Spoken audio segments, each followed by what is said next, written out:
Do vaccines cause autism? I hope so. I will look at both sides of this issue because I have an open mind.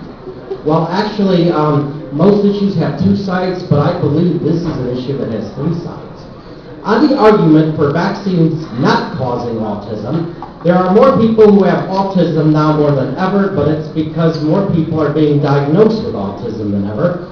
I didn't get diagnosed with being on the autism spectrum until I was 45 because the doctors that I saw when I was a kid were too fucking stupid to know what was wrong with me. But I was one of those autistic kids who threw a lot of tantrums, and I'm proud of it. I once took my mother's vacuum cleaner and I pushed it down the basement stairs. I even pushed my cousin Debbie down the basement stairs. I once visited my cousin Debbie when she became a teenager, and she was very judgmental, and she was hitting me for not walking fast enough.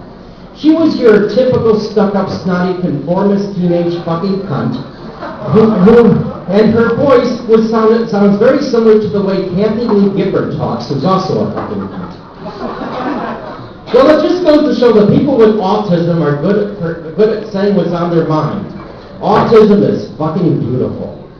Meanwhile, I have multiple numbers of people whose children were completely healthy, but within a couple of days after receiving the vaccines, they end up having convulsions and they end up turning into total zombies. But that is only a coincidence, which could never have anything to do with the vaccines. Anyone who would consider that it would have anything to do with the vaccines is nothing more than a conspiracy theory nutcase. It has not been proven that vaccines cause autism, but there's plenty of evidence that suggests that it does. I got this information from the Age of Autism book, and even the FDA says that the amount of mercury in vaccines is 500% above what is considered safe.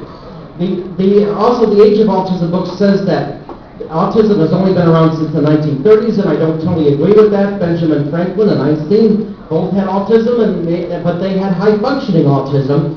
But what did start happening in the 1930s is kids were getting hit with no functioning autism, which is similar to being retarded, which really totally fucking sucks.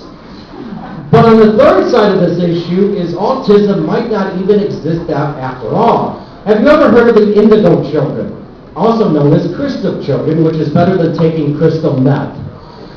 I strongly suspect that yours truly, the Reverend Pat D, is one of the original indigo children, but it isn't about being weird or different, but they are interested in helping and healing people. But since I was a little kid, people have fucked me over, given me their fucking attitude, and treated me like shit. So helping people went down the toilet.